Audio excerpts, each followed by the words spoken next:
बस एक मिनट और, आप लोग बार बार आ रहा हूँ, आपको सहमत दे रहा हूँ। और देखें, मैंने जरिए इमाम हुसैन और करबला की ज़ियारतों में जरियों का तवाफ़ किया है, और तवाफ़ ही लिखा है जरियों पर। वहाँ तसव्वुर नहीं था कि दो पार्टीशन ख़वातीन के और मर्दों के बना दिए जाए, और तवाफ़ का ही जिक्र रिवायतों में मिलता है कि बीबी की ख्वाहिश थी कि तवाफ़। तो लेकिन अपने माशरे में और प्रेशर के तहत मैं सिर्फ ख़वातीन से इल्तिमास करूँगा कि वो जो मर्दों के दरमियान बैठी हुई हैं, ख़वातीन का अलग पर्दे में इंतज़ाम है, वहाँ तशरीफ़ ले जाए। हमारा तसव्वुर किसी तरफ नहीं जाता, लेकिन जिनका जाता है वो एतराज़ करते हैं। इसलिए मैं अज़ादार हूँ, अज़ादारी करता हूँ, ज़ियारतें बरामद करता हूँ, वो ज़ियारतें ख़वातीन में भी जाती हैं। हमारा तसव्वुर कहीं नहीं जाता, जिनका तसव्वुर जाता है वो एतराज़ करते हैं और इस माशरे पर वो छा चुके हैं। इसलिए उनके लिए गुजारिश कर रहा हूँ कि ख़वातीन जो हैं वो पर्दे में चली जाए। बर मोहम्मद व आले मोहम्मद सलावत।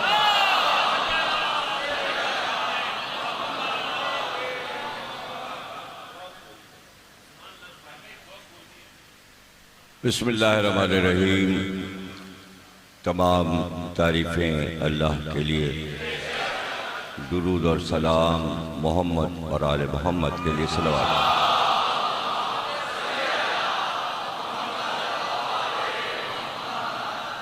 1440 हिजरी के अशे मुहर्रम की आज 3 तारीख है, और हम चौथी तकरीर आप हजरात के सामने पेश कर रहे हैं। मौजू हमारा विलायत और फजीलत है।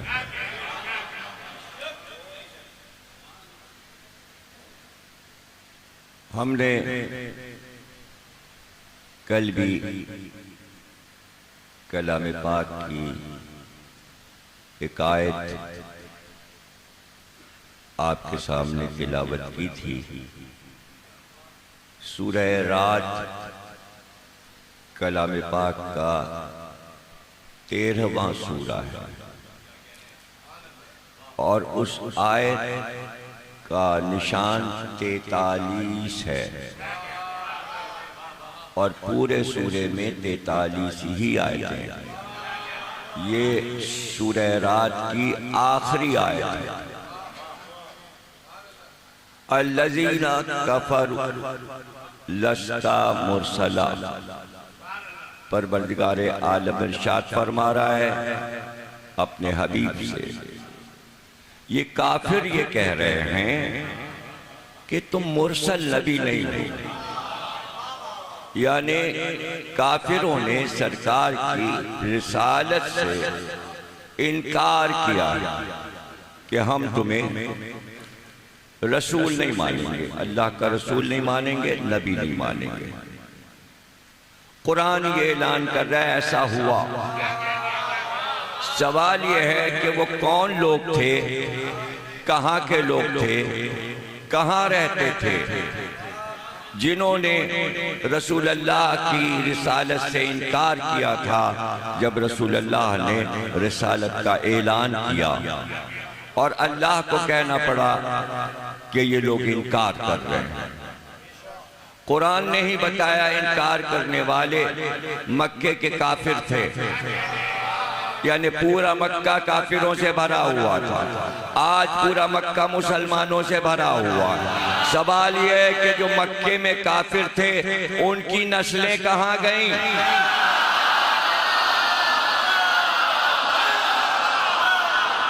वो सारे काफिर जो कह रहे थे हम तुम्हें रसूल नहीं मानेंगे, तो अल्लाह जलाल में आ गया।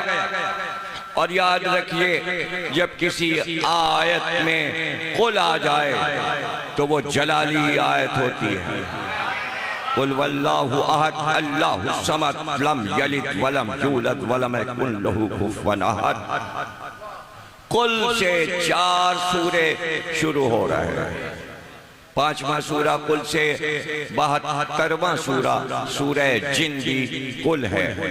इस तरह कुरान में 4 नहीं 5 कुल है, और वो आयतें जो कुल से शुरू होती हैं उनकी तादाद कुरान में तफसील के साथ लिखी है। कुल के मानी है कहो, पैगंबर इनसे कहो, लहजा बदला हुआ कि हर आयत में कुल नहीं है, आयतें सब कहनी हैं, उन्हीं से बात करना है। तवज्जो कीजिए, अल्हम्दुलिल्लाह रब्बिल आलमीन। इसमें तो नहीं कहा कि कुल कहो,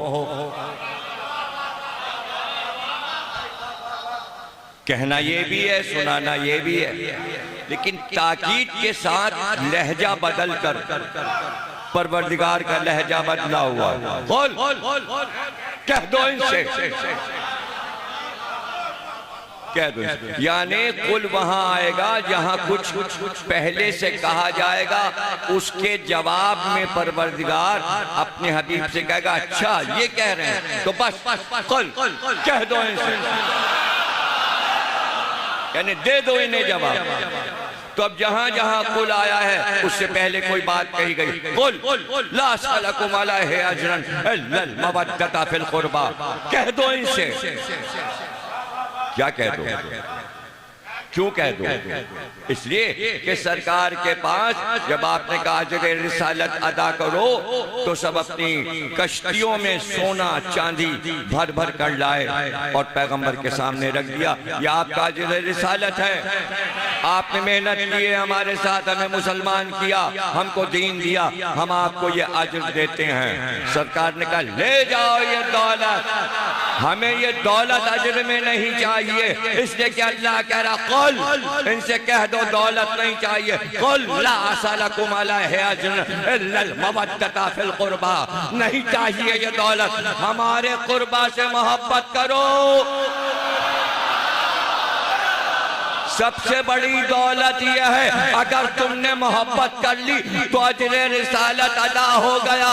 जिसने अहले बैत से मोहब्बत नहीं की उसने अजर रिसालत अदा।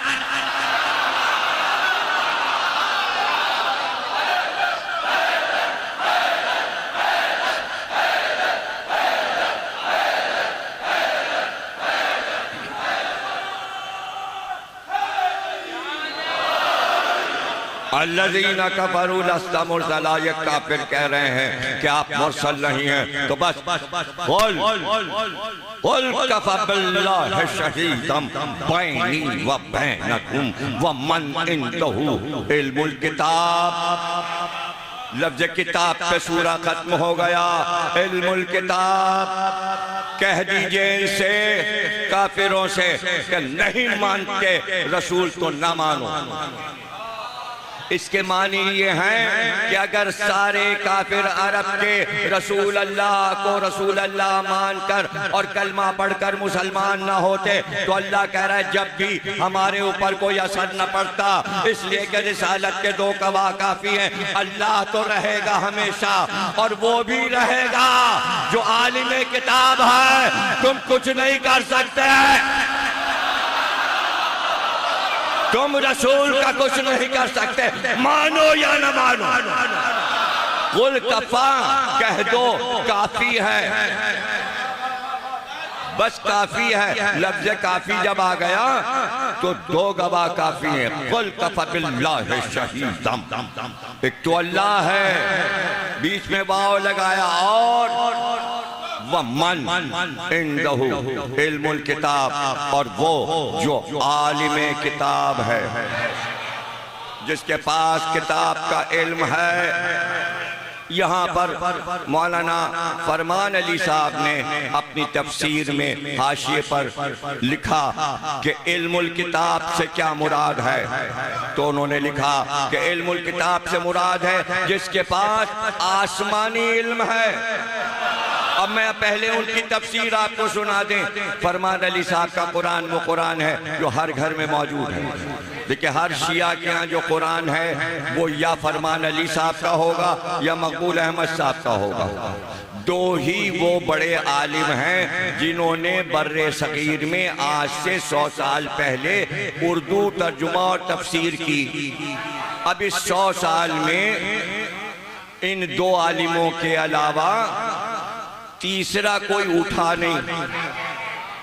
तर्जुमे तो बहुत लोगों ने उर्दू में कर दिए, देख देख कर उर्दू से उर्दू कर दिया। अहले सुन्नत के यहाँ बहुत उर्दू तर्जुमे हैं, हमारे यहाँ कम हैं। उसके बाद एक आध लोगों ने किए, लेकिन तफसीर सब नहीं लिख पाए, तफसीर सब नहीं लिख पाए। हाँ, बाद में अब इधर 20-25 बरस के अरसे में कुछ लोगों ने तफसीर लिखी, कुछ ने फारसी और अरबी तफसीरों के तर्जुमे कई कई जिल्दों में कर दिए। तो पाकिस्तान में बहुत सी तफसीर जो अहले शिया तशय्यो की थी वो तर्जुमा हो गई और अब वो तर्जुमे मौजूद हैं। लेकिन फरमान अली साहब फरमाते हैं कि तमाम मुअर्रिखीन का अहले सुन्नत का सबका उन्होंने नाम लिखा है। शालबी, सयूती, ये अहले सुन्नत के बड़े बड़े मुफस्सिर हैं। सबका इत्तेफाक है कि यहाँ इल्मुल किताब से मुराद मौलाए कायनात अली इब्ने अबी तालिब। तो शिया मुफस्सिरीन और अहले सुन्नत सब मानते हैं कि इस आयत में दूसरा गवाह जो है वो अली है। लेकिन अगर कुरान से ही साबित कर दिया जाए कि यहाँ शख्सियत कौन सी है तो वो ज्यादा अच्छा है। और वो मैं आपको बच्चों और जवानों को कुरान से ही दलील दिए देता हूँ। सूरह नमल है चींटियों वाला सूरा, और उसमें इरशाद हुआ कि सुलेमान का तख्त एक दिन हवा पर परवाज कर रहा था, और जब तख्त उनका उड़ता था और से करीब होकर फजा में, तो तमाम परिंदे परों से पर मिलाए हुए साया करते हुए चलते थे। यानी जिस वक्त वो निकलते थे तो चरिंदों, परिंदों, दरिंद, नीचे सारे दरिंदे दौड़ते हुए चलते थे। तख्त के नीचे नीचे सारे चरिंदे परिंदे खाना पीना छोड़ दे, सुलेमान की सवारी निकल रही, इसलिए कि उनका बादशाह है। अब वो कोई काम नहीं करेंगे, यानी उनका काम सिर्फ ये है कि बस अब तख्त के साथ चलना है। और 3 मील लंबा तख्त था और उसी के ऊपर सारे अहले दरबार बैठते थे, कुर्सियां रखी हुई होती थी और उसके ऊपर सब बैठे होते थे और वो तख्त उड़ा करता था। ये हजरत सुलेमान का मौजिज़ा कुरान ने बयान किया। और सारी रियाया 3 मील लंबा तख्त है, सारे ओहदेदार, मनसबदार, वजीर आजम सब तख्त के ऊपर बैठे, कुर्सियां लगी, सुलेमान का तख्त लगा और परिंदे सारे आकर साया कर लेते थे। और 3 मील तक ऐसे पर्दा किए रहते थे कि धूप नबी अल्लाह पर ना आए। सिर्फ अल्लाह को ये दिखाना था, चूंकि सुलेमान ने ऐसी हुकूमत मांगी थी कि हर मखलूक पर हमारी हुकूमत। सूरह नमल क्यों रखा गया नाम, यानी चूंटी वाला सूरा, इसलिए नाम रखा गया चूंटी वाला सूरा कि जब तख्त निकला सुलेमान का और परिंदे भी आ गए, दरिंदे नीचे आ गए, चरिंदे भी आ गए और तमाम जिन्नात उस तख्त के गिर्द फजा में कंधे पर तख्त रखे हुए हवा में उड़ रहे होते थे। इफरीत, इफरीत का नाम भी कुरान ने लिया, ये कुरानी नाम है इफरीत। वो भी होते थे जिनको हिंदी में तर्जुमा करते हैं देव, अरबी में उसे इफरीत कहते हैं, वो भी होते थे। इफरीत भी होते थे, जिन्नात भी होते थे और सब तख्त के गिर चलते थे और फजा में तख्त बुलंद रहता था। ऐसे में कई लाख और करोड़ चूटियां जो थीं वो चर रही थी, यानी अपने दाने को जमा कर रही थी बिलों के गिर। जंगलों में जगह जगह चूटियों के बिल होते हैं, तो चूटियों के सरदार ने चूटियों से कहा, अब ये कुरान में बयान हो रहा है, इसलिए चूटी नाम सूरा का हो गया कि चूटी बात कर रही है और अल्लाह चूटी के नाम पर पूरा सूरा कर रहा है। हालांकि उस सूरे में तख्त सुलेमान का जिक्र है, परिंदों का जिक्र है, दरिंदों का जिक्र है, जिन्नात का जिक्र है, लेकिन सबसे छोटे कीड़े का जिक्र किया। यानी बताना यह था कि वो छोटा कीड़ा जो है उस पर भी सुलेमान हाकिम है। उस पर भी हाकिम है। और ये क्या था कि हमने उसी सूरे में अल्लाह ने कह दिया मंतकुत्तैर, हमने तमाम दरिंदों परिंदों मखलूकात और हशरातुल अर्ज़ की ज़बानें अपने नबी को सिखा दी। यानी सुलेमान ऐसे आलिम थे, इतने बड़े आलिम थे कि हर दरिंदे हर परिंदे की ज़बान जानते थे और उसकी ज़बान में बात करते थे। अब चूंटी कितना छोटा एक कीड़ा है, कभी किसी ने क्या चूंटी को बोलते सुना? चूंटी की आवाज तो किसी ने नहीं सुनी, लेकिन कुरान ने कहा चूंटी बोलती भी है और उसकी आवाज भी होती है। इसलिए साइंसदान चूंटियों पर रिसर्च करते करते बहुत सारी किताबें, लॉर्ड फ्राडे बहुत बड़ा फलसफी है, उसने अंग्रेजी में एक इतनी मोटी किताब लिख दी, द अंट यानी चूंटी, छोटा सा एक कीड़ा। उसके ऊपर उसने पीएचडी की और उसके लिए उसने पेश लफ्ज में लिखा कि मैं चूंटियों पर किताब कैसे लिखता। तो मैंने एक जंगल में एक कुआं तलाश किया और पता चला कि उस कुएं के गिर्द बहुत सी चूंटियां रहती हैं। मैंने अपना बिस्तर वहीं कुएं के पास बिछा दिया, वहीं खाने पीने का सामान रखा, खुद ही मैं पकाता था, खुद ही खाता था कि मुझे चूंटियों से दोस्ती करना पड़ी। दोस्ती इसलिए वो मेरे ऊपर चढ़ती थी, मेरे बिस्तर पे आ जाती थी, तो मैंने चूंटियों की आदात व अतवार का मुशाहिदा किया। जब तक मैं चूंटियों से दोस्ती न करता मैं किताब कैसे लिखता? जब वो पूरी किताब 1000 सफ़े की लिख चुका तो उसने कहा, उसके बाद मैंने तलाश किया कि चूंटियों पर किस किसने लिखा, लेकिन कहीं कुछ ना मिला।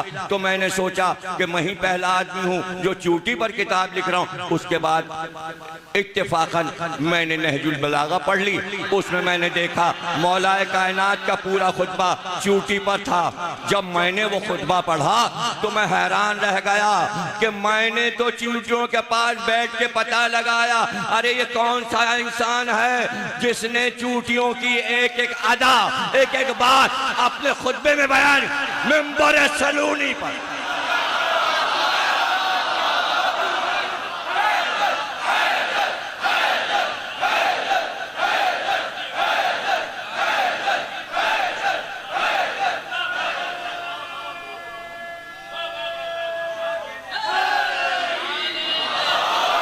पूरा खुतबा मौलाए कायनात का चूंटियों पे मौजूद।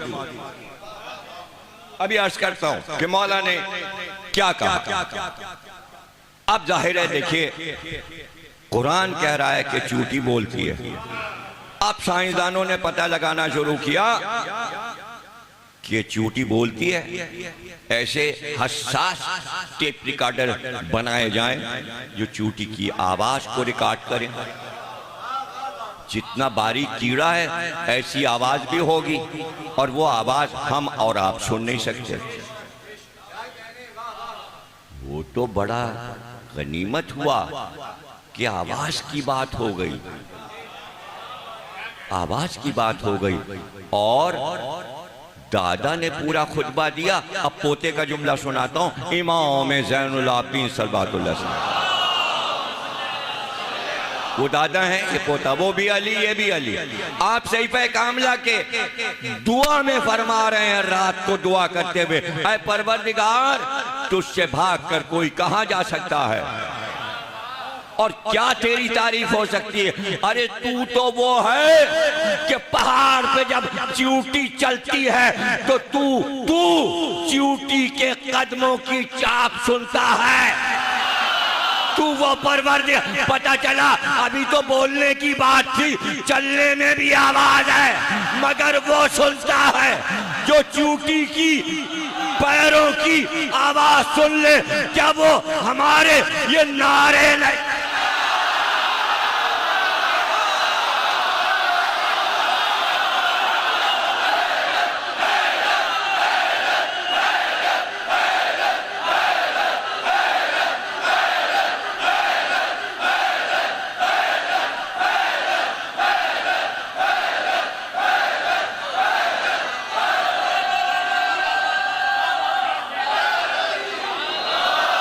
माशाअल्लाह, जज़ाकल्लाह, अल्लाह तुम्हें नजर बद से बचाए। ये तुम हमें दाद नहीं दे रहे हो। बहुत से लोग एतराज करते साहब मजलिस डिस्टर्ब हो जाती है, बयान सुनते सुनते लड़के खड़े हो जाते हैं, नारे लगाते हैं, इन्हें रोकिए, इन्हें मना कीजिए। इन्हें नहीं रोका जाएगा, इन्हें नहीं मना किया जाएगा। मजलिस का हिस्सा है। अरे इसलिए हिस्सा है कि लोग तो बहुत गुजरे, कहीं मजमू में किसी के नारे नहीं लगते सिवा अली के किसी का नारा।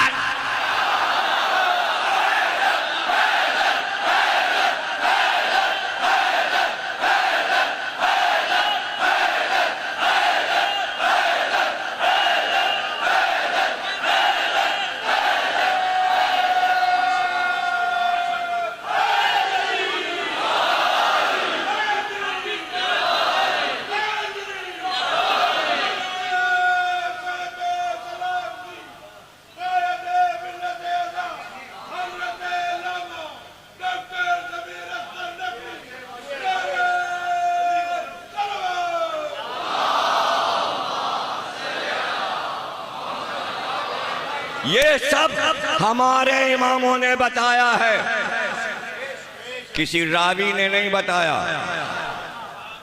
अगर हमारे आइम्मा इस सतह पर गुफ्तगू ना करते तो आज साइंस ने जो तरक्की की है तो साइंस अकड़ के कहती किसी मजहबी रहनुमा ने ऐसी तरक्की याफ्ता बातें नहीं बताई।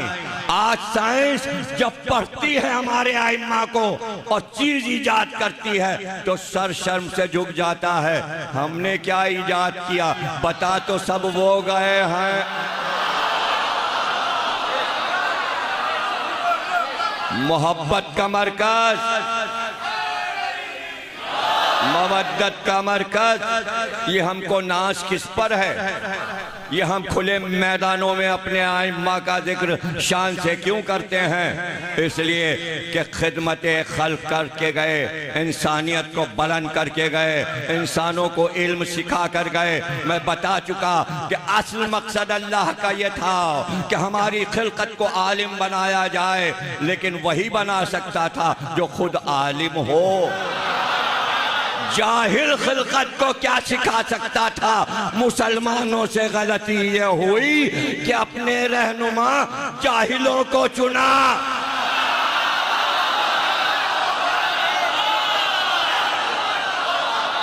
जाहिलों को चुना, आलिम को छोड़कर।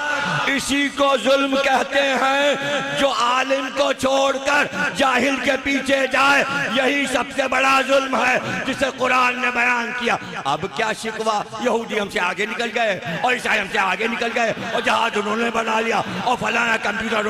अरे तुम बनाते अगर अली के पीछे चलते।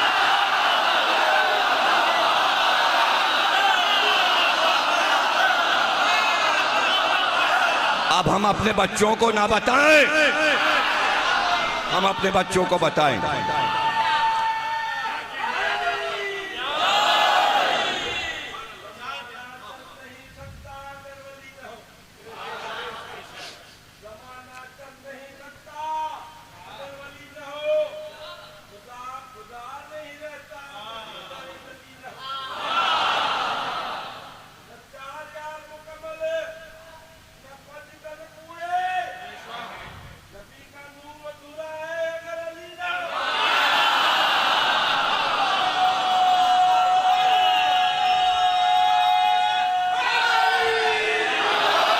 जज़ाकल्लाह, माशाअल्लाह। इसलिए बताना जरूरी है कि इल्म का मंबा क्या है, इल्म का सरचश्मा क्या है। मुफस्सिरीन ने, यानी जैसे कि मैं कह रहा था कि फरमान अली साहब ने कुरान के हाशिए पे लिखा कि खुद मुफस्सिरीन और रावी तो कहते हैं ये आयत अली की शान में है, लेकिन खुद मौलाए कायनात ने फरमाया कि ये आयत कुल कफ़ा बिल्लाह मेरी शान में है। और उसके आगे लिखा कि इस आयत ने उतर के बताया, इसलिए मौलाए कायनात ही कायनात में वो वाहिद हस्ती हैं जिन्होंने मिंबर पे बैठ के कहा सलूनी, मुझसे पूछो जो चाहे पूछो, इसलिए कि मैं आलिमे किताब हूं, मैं आसमानी इल्म रखता हूं। इसलिए सलूनी कहकर कहा मैं जमीन के रास्तों की तरह आसमान के रास्तों से वाकिफ हूं। सलूनी कहने के बाद का यानी मैं आसमान के रास्ते जानता हूं। आज इंसान आसमान में रास्ते तलाश कर रहा है, शटलें भेज भेज के रोक रहा है ताकि हम आसमानों में रास्ता तलाश करके वहां तक पहुंच सकें जहां मखलूकात आबाद हैं। ये भी हमारे आइम्मा ने बताया कहां कहां मखलूकात आबाद है। इमाम सादिक ने फरमाया कि जैसे तुम आज इस दुनिया में रह रहे हो, बिल्कुल इसके मुकाबिल दुनिया के उस पार, आफताब के उस तरफ तुम इस किनारे पर हो और उस किनारे पर एक और सैयारा बिल्कुल जमीन जैसा है और वहाँ पानी भी है और हवा भी है। वहाँ एक मखलूक आबाद है जो तादाद में तुमसे ज्यादा है, जो तादाद में तुमसे ज्यादा है, लेकिन उस पूरे कुरे पर जितने लोग आबाद हैं वो सिर्फ ये जानते हैं कि 14 मासूम आए और वो रातों दिन उन 14 के दुश्मनों पर लानत करते हैं।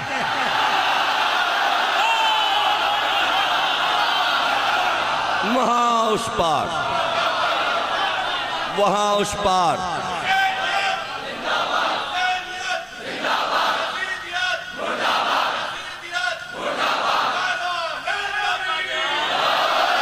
मखलूक है, ये हमारे आइम्मा बता रहे हैं। और फिर कुरान ने कहा कि सुलेमान का तख्त चला सूरह नामल में, और एक बार चींटियों का जो सरदार था, हमें क्या पता चलता अगर कुरान ना बताए।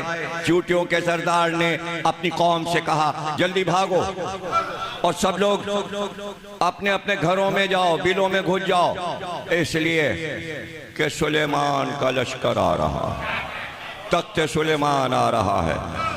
कहाँ तख्त हवा पर कितने मील ऊपर उड़ रहा था। लोग कहते पढ़ते पढ़ते मजलिस कभी जहाज बताने लगते हैं। अरे अहमकों, जहाज ना बताऊं तो क्या करूं? अगर सुलेमान का तख्त ना होता तो साइंसदान के तस्वुर में जहाज कैसे आता कि हवा पे हम जहाज उड़ा सकते हैं। अबे कुरान से लिया ना, आइम्मा से पता चला ना, उनको पैगंबरों से पता चला, जब भी तो तस्वुर आया तो ना बताएं, तो अब बताना तो पड़ेगा। इसलिए कि मैं तो बहुत जहाज़ों का सफ़र करता हूँ। 2 हफ्ते के लिए मैं अमेरिका गया था, 2 हफ्ते के लिए गया था, तकरीबन 16 सफ़र 17 सफ़र किए मैंने। महफिल पढ़ी, दूसरी स्टेट में पहुंच गए 8 घंटे, कैलिफोर्निया, वहाँ से पढ़ा 4 घंटे में, वहाँ से पढ़ा मैं, वहाँ ह्यूस्टन पहुँच गया, वहाँ पहुँच गया, इधर पहुँच गया, उधर पहुँच गए। यानी स्टेट के नाम और उनकी दारुल हुकूमत और सब कहाँ याद करें। बगदीर का जलसा, गदीर का जलसा, गदीर का विलायत अली विलायत, और हर एक ने अपने इमाम बाड़े का नाम, किसी ने शिकागो वालों ने अली वलीउल्लाह नाम रखा हुआ है, किसी ने अल मुर्तज़ा रखा हुआ, जो न्यूयॉर्क का बड़ा सेंटर अल इमाम अली सेंटर जो ईरानी हजरात का है, वहाँ 2 प्रोग्राम थे। हज़रत मुस्लिम की शहादत भी थी और ये विलायत अली का जलसा भी था ईरानी हजरात की तरफ से। वहाँ भी मैंने वहाँ के जो पेश इमाम हैं उन्होंने हमारा इस्तकबाल किया, वो भी ईरान से आए, तशरीफ़ लाए हुए हैं। उन्होंने हमें गले लगाया। उसके बाद उन्होंने मुझसे कहा 3 साल में कराची में रहा। मैंने कहा कहाँ रहे? कहने लगे आकाए हाफिजान के पास। मैंने कहा वो तो मेरे दोस्त थे ईरानी आलिम जो नुमाइश पे रहते थे, मैं नौरोज़ के दिन उनसे टुकरा, वो और लिपट गए मुझसे।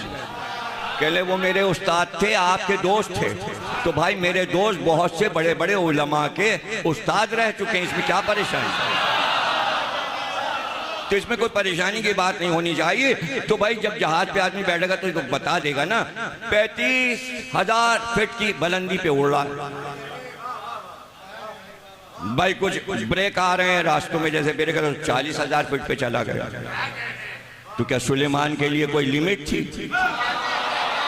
जब जहाज 40-45,000 फीट पे बुलंद ऊपर जा सकता है स्पेस में, और रॉकेट जो है वो चांद तक जा सकता है, तो सुलेमान का तख्त कितनी ऊपर उड़ेगा? क्या बिल्कुल जमीन से मिल के उड़ेगा? भाई तो बीच में मखलूक आबाद है। तो नीचा तोड़ नहीं सकता। पता चला जहाज जो है वो अंचोली के तारों पर से होता हुआ चला जा रहा है। ऐसा थोड़ी होता है भैया। आबादी तीसरी मंजिल जो बहुत ऊंची बिल्डिंग होती है, अब ये सब बताना पड़ता है ना, हालांकि सब आपको मालूम है। जो एयरपोर्ट के करीब ऊंची बिल्डिंग होती है उस पर लाल बल्ब लगा देते हैं ताकि जहाज के कैप्टन को पता चले यहाँ आसपास ऊंची बिल्डिंगें हैं, तो जरा ऊपर ही ऊपर रहना। फिर पहाड़ की ऊंची ऊंची चोटियां आती हैं, कई कई हजार फुट लंबी पहाड़ बीच में आ जाते हैं, तो ऊपर उड़ना है। तो उसमें लगता है कि जैसे हम अगर पैर रख दें तो पहाड़ की चोटी पे उतर सकते हैं। हालांकि वो बहुत दूर होती है चोटी भी, बिल्कुल करीब नजर आती है, डर लगता है पहाड़ियों पर से चल। अब तुर्की के अफगानिस्तान के पहाड़ों से होता हुआ और फिर यूरोप के भी पहाड़ ऊंचे ऊंचे आते हैं, उसके ऊपर से जहाज जा रहा है। अरे अब ये तो मैं क्या करूं, अब आदत है कि मैं विंडो वाली सीट ले लेता हूँ, इसलिए कि मेरा दिल नहीं लगता अकेले जहाज में। मैं जहाज के मुसाफिरों को थोड़ी देखता हूँ, मैं तो मुशाहिदा करता हूँ बाहर क्या हो रहा है, तो सब कुछ मुझे नजर आ रहा होता है, इसलिए मैं बयान भी कर सकता हूँ। तो क्या अंदाजा है आपका, क्या सुलेमान का तख्त नीचा हो? अभी आपको पता चल जाएगा ये गुफ्तगू मैं क्यों कर रहा हूँ, कि कितना ऊंचा तख्त उड़ रहा होगा। 3 मील लंबा तख्त है, इसलिए ऊपर उड़ रहा होगा, तो 45,000 फीट की बुलंदी से ऊपर उड़ रहा होगा। लेकिन कुरान ये कहता है कि चींटी के सरदार ने कहा भागो, इसलिए कि सुलेमान का लश्कर आ रहा है। जैसे ही आवाज हुई, अल्लाह कहता है सुलेमान ने चींटी की आवाज सुन ली। अरे इतनी मेहनत क्यों की है, अरे क्यों इतनी देर से ये बोल रहा हूं। एक बार सुलेमान ने कहा तख्त रोको और यहीं जंगल में उतारो। इत्तेफाक से उस वक्त तक अफ्रीका के बर्रे आजम पे उड़ रहा था। ये भी हम ही बता सकते हैं, किताबें जो छानी हैं। अब तुम मुझसे कहोगे फेसबुक पे किताब का नाम बताइए कि तख्त अफ्रीका पे उड़ रहा, और जिन किताबों के नाम बता दिए वो तुम्हें मालूम थे। सालबी का नाम मालूम है, सयूती की किताब देखी है। अरे बड़ी बात है अगर आपने फरमान अली का कुरान देख लिया, भाई वही पढ़ लीजिए, उर्दू का घर में होगा। और अगर कहीं ना मिले तो अभी अभी मैंने जाफर से कुरान लिया था। जाफर रज़ा साहब से कहा जरा कुरान लाओ, चलते वक्त देख तो लूं फरमान अली साहब ने क्या लिखा है। तो कुरान वहीं कायम से कह के उन्होंने अलमारी पे रखवा दिया, वहीं रखा। ये सब जो पढ़ रहा हूँ, जाफर से कहिएगा वो जरा फरमान अली का कुरान लाओ, हमें ज़मीर अख्तर पे यकीन नहीं। हाँ तो भाई पढ़ लीजिएगा, वहीं रखा हुआ है कुरान। और दुकानों पे तो सब क्या रखा हुआ है, कोई ऐसी दुकान नहीं मिलेगी शियों की जहाँ फरमान अली का कुरान लाओ। तफसीर भी पढ़ लीजिएगा, आयतें पढ़ के फिर उसका तर्जुमा भी पढ़ लीजिएगा। सुलेमान ने कहा तख्त रोको, रुका जहां चींटियों का पड़ाव था। तख्त पे बैठे बैठे हाथ ऐसे किया और चींटियों के सरदार से कहा इधर आ। अब भाई इताअते नबी तो है। सरदार जो था चींटियों का फौरन सुलेमान के हाथ पे आ गया। अब यूं किया सुलेमान, क्यों अपनी कौम से ये क्यों कहा कि जल्दी बिलों में घुस जाओ? कहा हमने तो उनको तंबी की, बताया भाग जाओ घरों में, सुलेमान का लश्कर आ रहा है। क्यों कहा तुमने? कहा बादशाहों का क्या ठीक है, जब वो आते हैं तो अंदर जो भी चीजें हैं रोनते चले जाते हैं। तो हमने कहा हमारी कौम मर जाएगी, हमें अपनी कौम बचाना है। अच्छा चींटी अपनी कौम तो बचाए, अली अपनी कौम।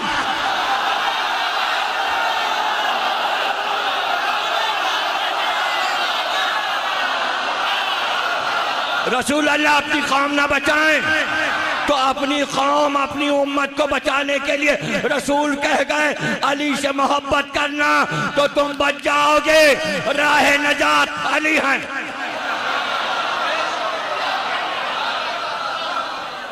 हमने तो अपनी कौम से ये कहा जल्दी भाग जाओ, बादशाहों का क्या ठीक है, वो रोनते हुए निकल जाते हैं। आपने फरमाया बड़ी बातें करना आती हैं तुझे, चींटी का सरदार, बड़ी बातें करना आती हैं तुझे, नम्ल चींटी, बड़ी बातें करना आती हैं, हम तुझे रोंते हुए निकल जाते। सुलेमान ने कहा अच्छा ये बता तू अपनी कौम का सरदार, मैं अपनी कौम का सरदार, ये बता दोनों में बुलंद कौन है? या नबी अल्लाह क्या कर रहे हैं?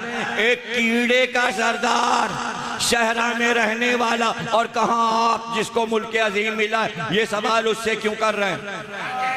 उसने भी कहा कि अब नबी ने कह दिया बड़ी बातें करना आती तो फिर बड़ी बात कर लूं, तो उसने बड़ी बात की।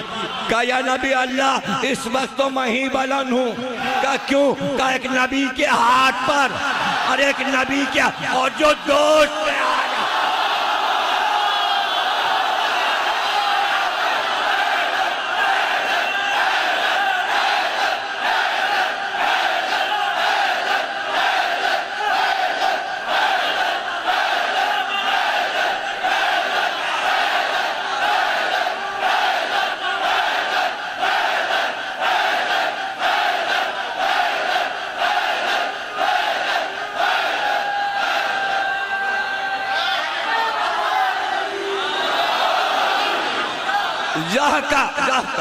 आज कहती सुलेमान हंसे, चूटी की इस बात पर जोर से हंसे, यानी उसे सजा नहीं दी। बात उसने ऐसी दलील की कह दी, छोड़ दिया उसे, और फिर खुतबा दिया कि देखो इसे अपनी कौम का कितना ख्याल है, और इसने अपनी कौम को खुतबा दिया। कहा नहीं हम तुझे कुचलते हुए नहीं जाएंगे, इसलिए कि पूरे आया है और अल्लाह ने हमको तुझ पर बादशाह मुकर्रर किया है। ऐसे में तक चला एक बार नबी अल्लाह पे धूप आई, हजरत सुलेमान पे जरा सा धूप का धब्बा इतना आ गया, इतना, पूरे चेहरे और जिस्म पे धूप नहीं आई, जरा सा धूप आ गया। एक जगह खाली थी। आपने कहा ये कौन परिंदा था जिसने जगह छोड़ दी बगैर मेरी इजाजत के? सारे परिंदे बोले हुदूद हुदूद, सबने अपनी जान बचाई। सारे परिंदों की कौम वालों ने अपनी जान बचाई कि कबूतर बच जाए, कौवा बच जाए, हंस बन जाए, फाख्ता बच जाए, वरना सब उसमें मुलव्विस हो जाते। तो सब ने पुकार के कहा जो गायब हुआ है वो हुदूद था। अब ये याद रखिएगा लफ्ज़ हुदूद अरबी है और यही नाम कुरान में आया है, इसीलिए वो हुदूद मशहूर है। हुदूद उस परिंदे को कहते ही उर्दू में हुदूद है। अब उसका नाम उर्दू हिंदी में क्या है वो आप पता लगा लीजिए। अरबी में हुदूद कहते हैं, मगर ये याद रखिएगा जगह तो छोड़ी है, डांट तो खाई है, मगर ताज भी उसी को मिला है। मोर को सिर्फ कलगी मिली है, मूर्ख को मूर्खेश मिला है, मगर इसे ताज मिला है।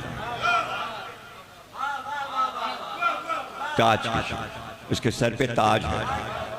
भाई किस बात पे तुझे ताज मिल गया और क्या क्या तुझे मिल गया?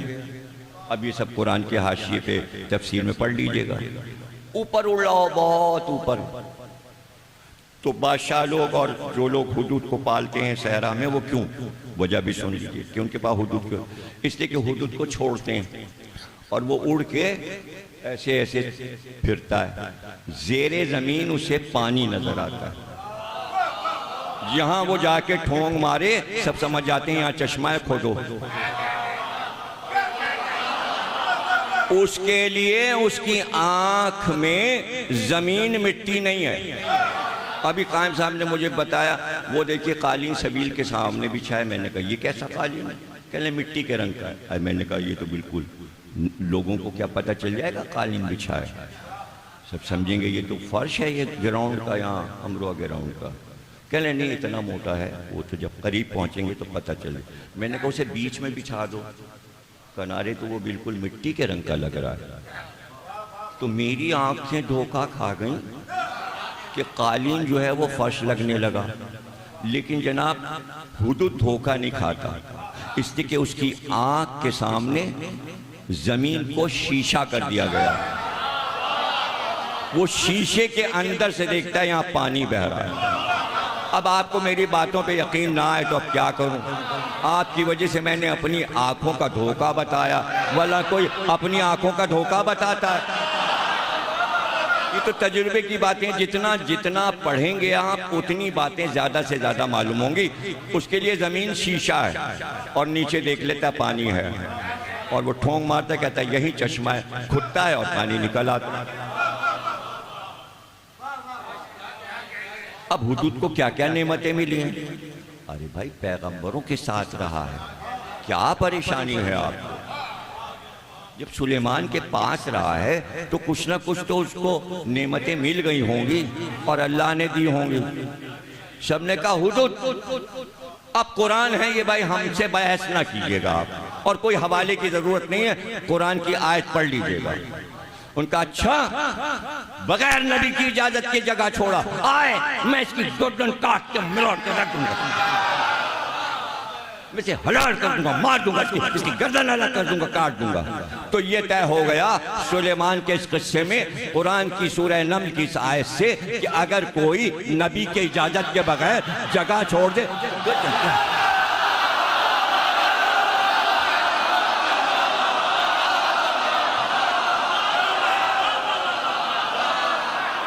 अच्छा, नबी के बाद क्या है? नबी के बाद आखिरी नबी है। जब तक सरकार है उनके हुक्म के बगैर अगर कोई जगह छोड़ दे तो क्या होगा? जंगे उहद याद है, नबी ने कहा था जगह नहीं छोड़ना, सबने जगह छोड़ी, उधर ही से दुश्मन।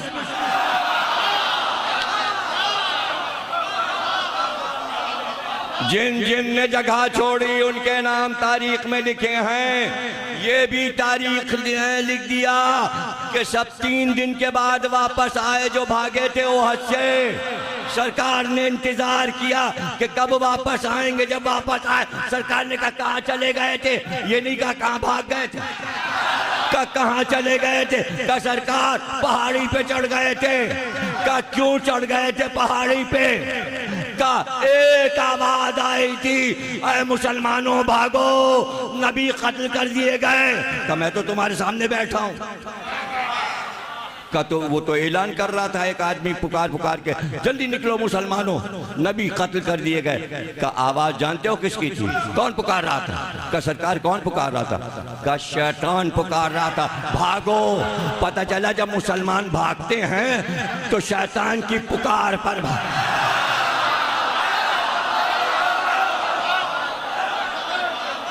भागो। तो आपने फरमाया एक आवाज जिब्रील ने भी तो दी थी, जिब्रील भी पुकारे थे वापस आओ, नबी जिंदा है। शैतान पुकारा था, मार दिए गए। अल्लाह ने जिब्रील को भेजा कि जाके ओहद में पुकारो कि नबी जिंदा है। वो आवाज नहीं सुनी? का नहीं, वो तो नहीं सुनी। इसलिए हम कहते हैं मजलिस में बैठो ताकि महशर में जब इमाम आएंगे शैतान भी पुकारेगा, वो अपने लोगों को दज्जाल को बुलाएगा। जिब्रील कहेंगे इधर मेहदी की तरफ आओ, कुछ दज्जाल की तरफ जाएंगे, कुछ मेहदी की तरफ। तो मजलिस से पता चलेगा शैतान की आवाज क्या है, जिब्रील की आवाज। अरे शैतान नारा हैदरी नहीं लगाएगा, जिब्रील मेहदी की आमद पे नारा हैदरी।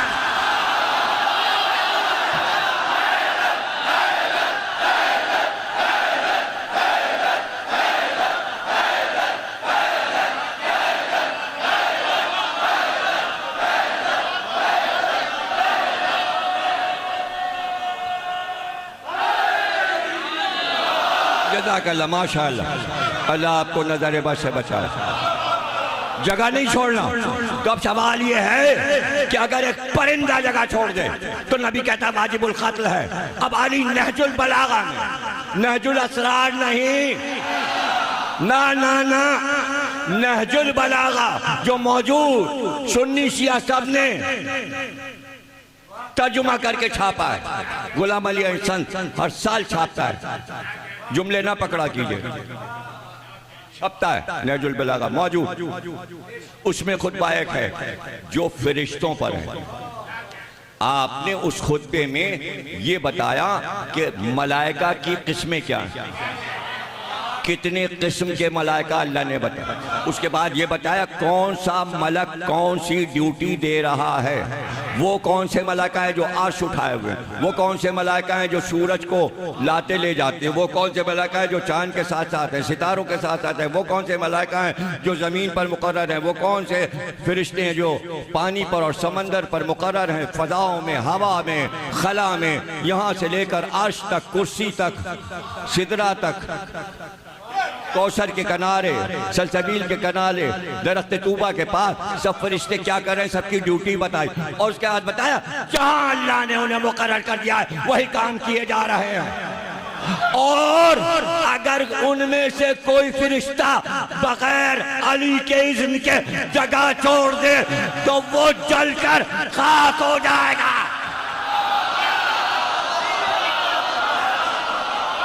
मेरे इज़्न के बगैर ड्यूटी अल्लाह की इज़्न वली से लेना है, उलिल अम्र से, अम्र इसका है, साहिब अम्र ये है, हजरत हुज्जत ये है, इजाजत इससे लेनी है, इसलिए कि हाकिम जमीन व आसमान का ये है। इमाम महदी से फरिश्तों को इजाजत लेनी होती है। कभी सूरह कद्र पढ़ा, शब कद्र क्या है, मलाइका वहां से यहाँ आते हैं, और यहाँ के मलाइका वहां जाएं, वहां के यहाँ आते हैं।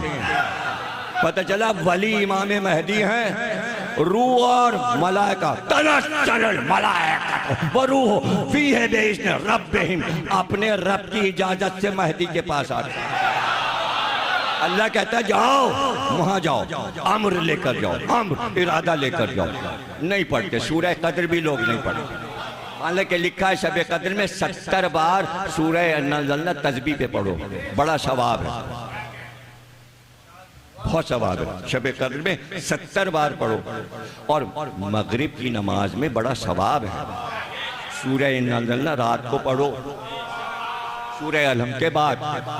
ये बातें भी तुम्हें किसी ने बताई हैं, तो छोटी छोटी बातें हैं, तो अली ने खुतबे में बता दिया। तो इसके माने इज़्न, इजाजत जो है वो नबी की है या वली की है, या अली की है।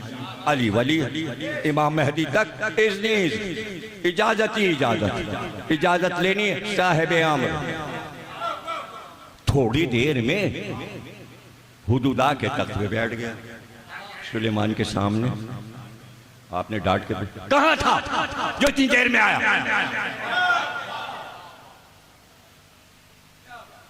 डांट पड़ी।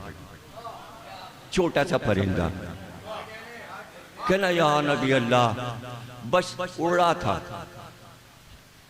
उड़ते उड़ते सोचा इतना बड़ा आपका मुल्क है, तो हमने सोचा कि आज हम दूर तक उड़े और अपने नबी की सल्तनत की हुदूद का पता लगाएं। अच्छा, एक छोटा सा परिंदा सुलेमान जैसे नबी की हुदूद तलाश करने निकला है। अरे वो परिंदा है तो हुदूद तलाश कर रहा है, आप भी परिंदे हो, अली की हुदूद तलाश कर रहा है। अरे वो तो उड़ के पता लगा रहा था, तुम्हारे पास तो पर भी नहीं है कि ऊपर जा सको। हुदूद कहाँ मिलेगी? यहीं यहाँ मिल जाएगी। महलों में हुदूद तलाश हो रही है। पाकिस्तान जैसे छोटे मुल्क में अली की हुदूद। अरे किसी बड़े मुल्क में रहते होते, रूस वूस में कहीं जिसका एरिया बड़ा है, चाइना, बड़े बड़े मुल्क, तो चलो हुदूद देखते घूम फिर के। अरे दीवारें छीनी, लोग नहीं देख पाते कहाँ तक चली गई है। दीवारों की हुदूद नहीं मिल रही, पहाड़ों की हुदूद नहीं मिल रही, साइबेरिया के मैदानों की हुदूद नहीं मिल रही, अफ्रीका के जंगलों और सहराओं की हुदूद नहीं मिल रही, समंदरों की हुदूद नहीं मिल रही। आपको अली की हुदूद।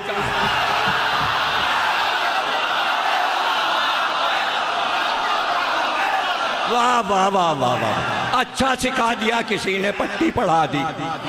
फजाइल अली की हुदूद, छोटी छोटी मादी चीजों की हुदूद नहीं मिल रही, मेरे मौला की हुदूद चाहिए। वो निकला तो सुलेमान ने कहा फिर तूने क्या पाया? क्या तूने सरहदों का पता लगा लिया? मेरा मुल्क कहां तक फैला है? कहां आपकी सरहद पा गए? अरे एक परिंदा सुलेमान की हद पा गया। का फिर क्या तू सरहद से बाहर निकल गया? कहां सरहद से बाहर निकल गया? का क्या देखा?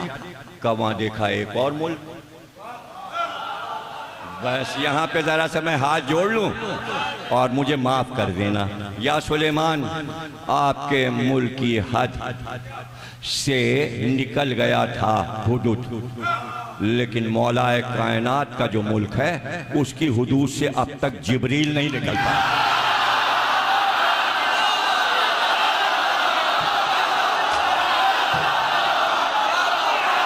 भाई सलामत रहो।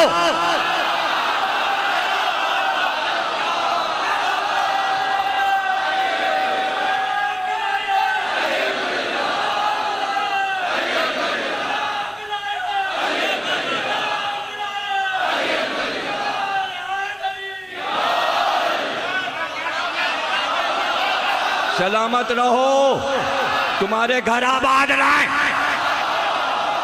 जियो सलामत।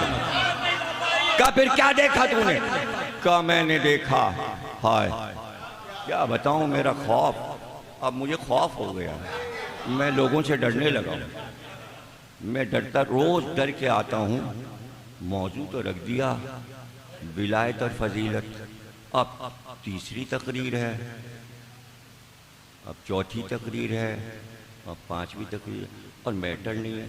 इस खौफ ने ये किताब साथ रखी हुई है कि जैसे ही मैटर ख़त्म होगा तो मैं देखो किसी ने निशानी भी, हाय है आज निशानी भी किसी ने, कार्ड गिर गया कहीं, अब ढूंढना मुश्किल नहीं है, ये है कार्ड, इसको यहाँ रखना चाहिए। ये तो मैं सोचता हूँ वो 70 वाली मनकबतें शुरू कर दूंगा, लेकिन मैं घड़ी देखता हूँ, मैंने कहा अरे अभी तो तमीज़ थी, अभी ये पढ़ना है। तो फिर शुक्र कि भाई तकरीर हो गई और आपने करवा लिया। अब मैं क्या करूँ, उसको पूरा करूँ या ये पढ़ूँ? ये तो आप पे छोड़ता हूँ, जो सुना रहा हूँ उसे पूरा करूँ या आगे चलूँ? और फिर अगर लंबी हो गई तकरीर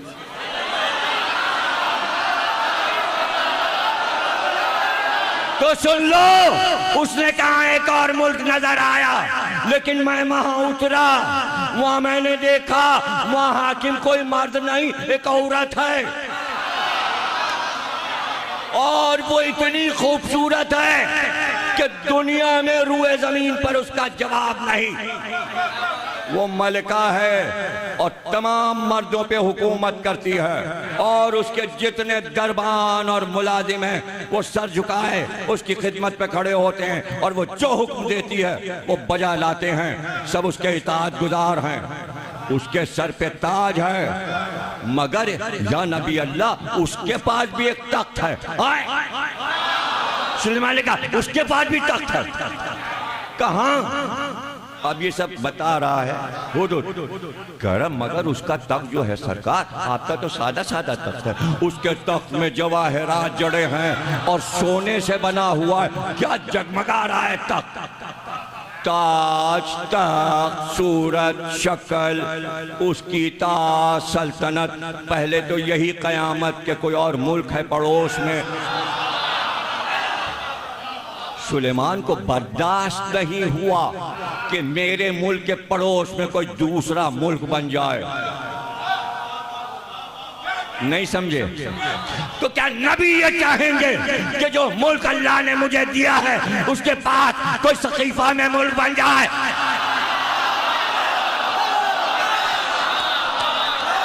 बस एक मुल्क रहेगा और वो अली का मुल्क है। इसलिए कहा मन को तुम्हारा वफाद मुल्क एक है, वो गदीर खुन का मुल्क है। अब दूसरा मुल्क अल्लाह को मंजूर नहीं। आप कहेंगे बन तो गया, अरे बन तो गया, जुमला तो मेरा ले लो, टूट भी गया।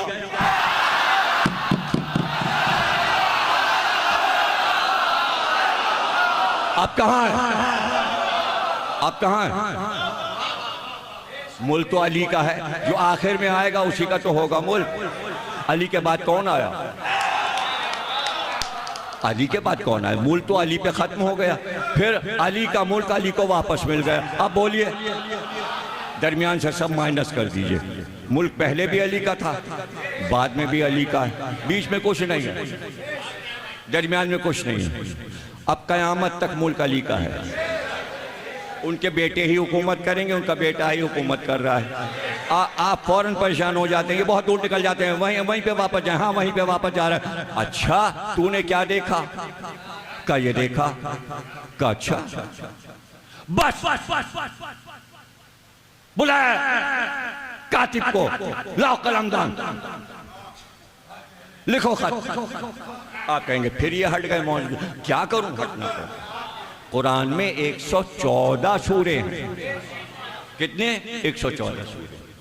हर सूरे पर बिस्मिल्लाहिर्रहमानिर्रहीम, यानी 114 बिस्मिल्लाह भी होने चाहिए हर सूरे पे बिस्मिल्लाहिर्रहमानिर्रहीम। लेकिन बिस्मिल्लाहिर्रहमानिर्रहीम 113 है, इसलिए कि नमा सूरा सूरह तौबा, जिसे सूरह बरात भी कहते हैं, उसके ऊपर बिस्मिल्लाहिर्रहमानिर्रहीम नहीं लिखा। बगैर बिस्मिल्लाह के वो सूरा पढ़ा जाता है। पूछा गया भाई मुफस्सिरीन से कि बिस्मिल्लाह के बगैर तो दुनिया का कोई काम ही नहीं होता, और ये सूरा का, इस सूरे में अल्लाह गुस्से में है। अब वो कह रहा है कि जिनकी बातें अल्लाह कर रहा है गुस्से में, उन पे इताब कर रहा है, और वो कह रहा है रहमान और रहीमियत बिल्कुल खत्म। इसके माने कभी कभी गुस्से में कुछ लोगों पे रहीमियत उठा लेता है, रहमानियत उठा लेता है, और कहार और जब्बार बन जाता है। और क्या है सूरा? अज़ानुम मिनल्लाह व रसूलिही, मेरे रसूल जाकर अजान दो, और वो अजान अल्लाह और रसूल की तरफ से हो, उसी का नाम सूरह बरात है। जाओ जाके अजान दो, और काफिरों और मुशरिकों से कह दो आज के बाद एक काफिर और मुशरिक खाने काबा में नहीं आ सकता, कदम नहीं रख सकता। इताब जलाल निकल जाए सब बाहर। और खबरदार, जो कपड़े अपने उतार कर बरहना तवाफ करते थे वो भी नहीं करने दिया जाएगा। काफिर मुशरिक को खाने काबा में नहीं आने दिया जाएगा। अल्लाह जलाल में है। अब अगर कोई मुशरिक और काफिर को मक्के में बुला ले तो वो इताब से बचेगा? नहीं आ सकता। मना है, मक्के मदीने में काफिरों मुशरिक नहीं आ सकते। इसीलिए अली ने अपना दारुल हुकूमत मदीने से हटाकर कूफा बनाया कि बाहर वाले, चाइना वाले, हिंद वाले, सिंध वाले जब आएंगे कलमा पढ़ने, तो पहले जब आएंगे तो काफिर होंगे, तो वो रोज़ा रसूल के पास से गुजरेंगे। अल्लाह ने मना किया है हरम में काफिर मुशरिक।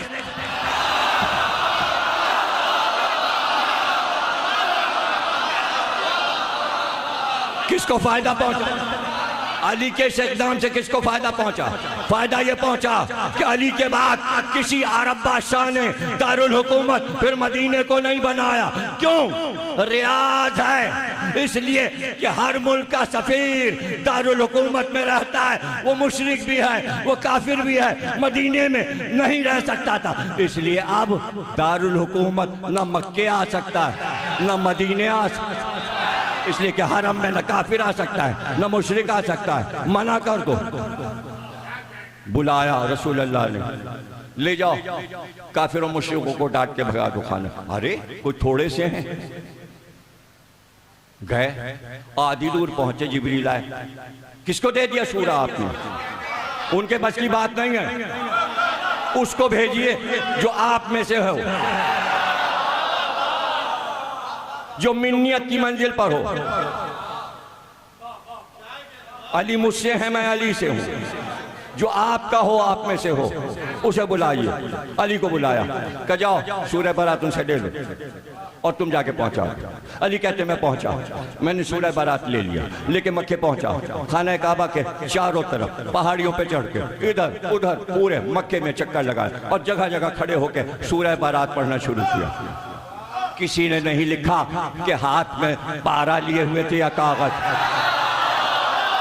अभी तो सूरा उतरा है, मगर अली को पूरा इतना बड़ा सूरा ज़बानी याद था, अगर कागज हाथ में होता तो अली ये क्यों कहते मैं सूरा पढ़ता जा रहा था और जुल्फ़िकार पे हाथ। उनका बस नहीं था कि मेरे टुकड़े टुकड़े करके पहाड़ों पे फेंक दें, लेकिन जब वो दांत पीस रहे थे मुंह से झाग निकल रहा था, इसलिए कि काफिरों की मजम्मत, मुशरिकों की मजम्मत मैं बयान कर रहा था और वो गोल के गोल चारों तरफ मुझे घेरे हुए थे। लेकिन जब उनकी नजर जुल्फ़िकार पे जाती,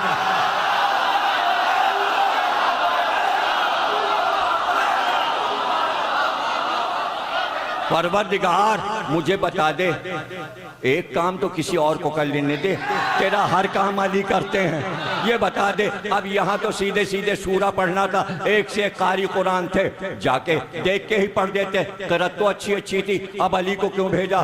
तो आसमान से मेरे ऊपर एक निदा आई, का अहमक बेवकूफ, तू अल्लाह की मसलहतों में बोलता है, बदतमीज, तुझे पता नहीं अल्लाह जो कुछ करता है वो सोच कर। अगर किसी और को भेज देते तो काफिर उससे कहते कल तक तुम्हारे बाप भी यहाँ, तुम्हारे दादा भी यहाँ, सिर्फ अली से कोई न कह सका कि तुम्हारा बाप दादा।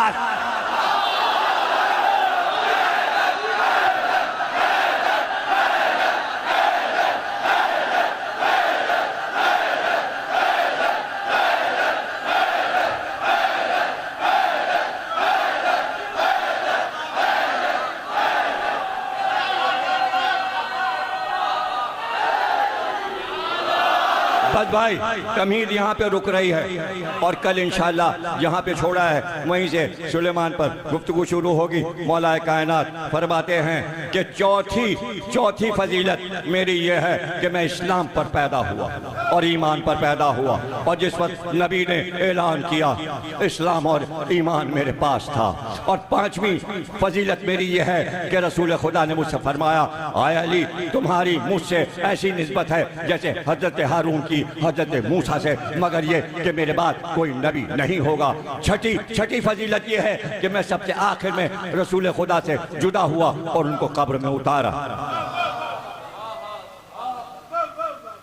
सातवीं फजीलत यह है कि जब रसूल खुदा गार की तरफ रवाना हुए थे तो मुझे अपने बिस्तर पे सुलाया था और अपनी चादर ओढ़ाई थी।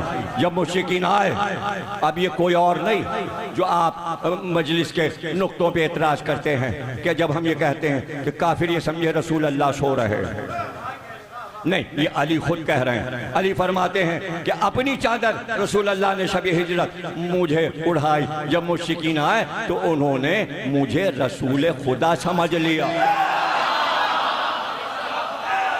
मुझे रसूल खुदा समझ लिया, इसलिए कि मैं उनकी चादर ओढ़े हुए सो रहा था और मुझे बेदार करके कहने लगे तुम्हारा साथी कहाँ है। मौला अली ने बात साफ कर दी। लोग कहते शबे हिजरत रसूल का कोई साथी था, काफिरों को पता है अली के अलावा रसूल का कोई साथी नहीं है। एक साथी है रसूल का जो बचपन से रसूल के साथ है। अली से पूछा तुम्हारा साथी का है? मैंने कहा अपने काम से गए होंगे। वो लोग कहने लगे अगर वो भागे होते, देखिए दलील मौला अली फरमा रहे। काफिर कहने लगे कि अगर वो भागे होते तो ये भी उनके साथ भाग गया होता। अली को इसलिए छोड़ा था ताकि कोई ये न कह सके नबी भाग गया। तो अली किसे कहते हैं? जो नबी की शान को बरकरार रखे, उसका नाम अली है। इसलिए अली की फजीलतें पढ़ते रहो मिंबरों से। आठवीं फजीलत मेरी यह है कि रसूल खुदा ने मुझे इल्म के 1000 बाब तालीम किए कि हर एक से 1000 मैंने खोले, नीज मेरे अलावा ये इल्म किसी को रसूल अल्लाह ने तालीम नहीं फरमाया। रसूल के इल्म के तन्हा वारिस मौला कायनात। नवी फजीलत कहते हैं यह है कि रसूल खुदा ने मुझसे फरमाया, आय अली जिस वक्त अल्लाह अव्वलीनों आखिरीन को मशहूर करेगा तो अंबिया के मेंबरों के ऊपर मेरे लिए एक मेंबर नस्ब किया जाएगा, यानी सारे अंबिया को एक एक मेंबर मिलेगा। मैदान महशर में अव्वलीन व आखरीन सब जमा होंगे और अंबिया को एक एक मिंबर मिलेगा और वो सिर्फ तशरीफ फरमा होंगे। सरकार फरमाते हैं मेरा मिंबर सबके ऊपर होगा। अली फरमा रहे हैं, रसूलुल्लाह कहते हैं सबके ऊपर मेरा मिंबर नस्ब कर और औसिया के मिंबरों के ऊपर तुम्हारे लिए एक मिंबर नस्ब किया जाएगा, बस तुम उस पर मिंबर पर चढ़ोगे। 10वीं फजीलत यह है कि मैंने रसूल खुदा को ये फरमाते सुना, आया अली क़यामत के दिन मुझे कोई चीज़ अता नहीं की जाएगी, कोई चीज़ अता नहीं की जाएगी, कोई चीज अता नहीं की जाएगी मगर ये कि मैंने तुम्हारे लिए भी उस जैसी चीज की अल्लाह से दरखास्त कर दी। नहीं समझे? यानी रसूल बता रहे हैं मेराज में गुफ्तगू हुई है। रवायत देखिए, ये तो हदीस है रसूल अल्लाह की। जब पूरी रवायत आप पढ़ेंगे पता चलेगा, जब अल्लाह ने कहा हम तुम्हें महशर में ये अता करेंगे, तो रसूल अल्लाह ने कहा ये तमाम चीजें जो तू मुझे देने वाला है ये सब मुझे अली के लिए भी चाहिए। अरे जल मारो, कर लो ना हसद, मोहब्बत हो तो ऐसी। तू मुझे अता कर रहा है भाई, यही चीजें जो अब ये जो में मुझे बता दो नबी को क्या क्या मिलने वाला है, फेरिस बना के ले आओ और हुदूद मुकर्रर कर लो महशर में नबी को क्या क्या मिलने वाला है। मैं तो नहीं पूछूंगा क्या क्या मिलने वाला है, और तुम फेरिस बना के भी लाओगे जब भी मैं कहूँगा कि अच्छा बना लाए फेरिस, बना लिया ना, ये सब अली को भी मिलेगा।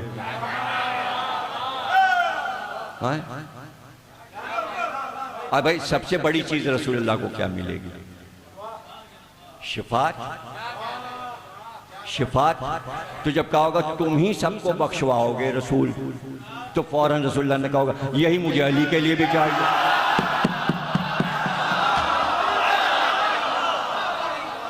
अच्छा देखिए, हक दोनों के पास है शिफात का, रसूलुल्लाह के पास भी और अली के पास भी बराबर है ना दोनों।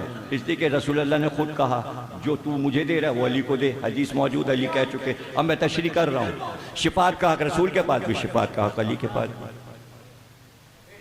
और सारे अंबिया को भी रसूलुल्लाह के पास आना पड़ेगा कि हमारी उम्मत, मूसा कहेंगे हमारी उम्मत, ईसा कहेंगे हमारी उम्मत। रसूलुल्लाह आपके इज़्न के बगैर हम भी कुछ नहीं कह सकते डायरेक्ट, इसलिए कि आपको इज़्न मिला है शिफात का, तो रसूलुल्लाह ऐसे करके देखिए और क्या कहें, जाओ अली के पास। हल्के पड़ गए, इसलिए कि ईमान का इम्तिहान अली के जरिए। कोई अगर ये समझा बैठा है कि रसूलुल्लाह देखते आओ ना, रसूलुल्लाह सबको देखते अली के पास जाओ। अभी आगे हदीस आ रही है जिसमें रसूलुल्लाह फरमाएंगे अली से कि महशर में अली तुम्हारी जिम्मेदारियां क्या हैं। अभी आप सुनिएगा आगे। 11वीं फजीलत यह है कि मैंने रसूल खुदा को फरमाते सुना, आए अली तुम मेरे भाई हो और मैं तुम्हारा भाई हूँ, तुम्हारा हाथ मेरे हाथ में होगा यहाँ तक कि हम तुम जन्नत में दाखिल होंगे। यानी ये भी रसूल अल्लाह को मंजूर नहीं कि मैं आगे चल के पहले दाखिल हूँ। दोनों भाई साथ, महशर में साथ, जन्नत में साथ। और इसकी तशरीह कल होगी, इसलिए कि कल दो भाइयों के जिक्र पे तकरीर खत्म होगी। हज़रत औना मोहम्मद का ताबूत बरामद होगा, पिसरान मुस्लिम का भी जिक्र होगा, दो भाइयों का। तो इन दो भाइयों का हम पहले जिक्र करेंगे। जो दो भाई दावत ज़ुलअशीरा से साथ चले तो साथ ही साथ रहे और महशर तक साथ हैं। वहाँ भी दोनों जुदा नहीं होंगे, एक दूसरे का हाथ नहीं छोड़ेंगे। ये नबी और अली हैं। वहाँ महशर में भी दोनों साथ ही साथ होंगे। उसके बाद आप फरमाते हैं कि 12वीं फजीलत यह है कि मैंने रसूल खुदा को ये फरमाते सुना, आए अली मेरी उम्मत में तुम्हारी मिसाल हज़रत नूह की कश्ती की मानंद है कि जो इसमें सवार हो गया वो नजात पा गया, जबकि उससे रूगर्दानी करने वाला गर्क हो जाएगा। जिसने तुम्हें छोड़ दिया वो गर्क हो गया। यानी राह नजात। अली फरमा रहे हैं मैं हूँ, रसूल खुदा ने फरमाया। 13वीं फजीलत यह है कि रसूल खुदा ने अपने दस्ते मुबारक से मुझे अपना अमामा पहनाया था और मेरे लिए दुश्मनों पर फतहमंद होने की दुआएं की थी, लिहाजा मैंने अल्लाह ताला के इज़्न से उन्हें शिकस्त दे दी। अमामा जो पहना दिया, अमामा मुझे पहना दिया। चौथीं फजीलत यह है कि रसूल खुदा ने मुझे हुक्म दिया कि मैं अपने हाथ उस गोसफन के थन पर फेरूं कि उसका थन खुश्क हो गया था। लिहाजा मैंने अर्ज किया ऐ अल्लाह के रसूल, बल्कि आप हाथ फेर दें। ये कल मैं तकरीर कर चुका काज़मैन में कि जहां पर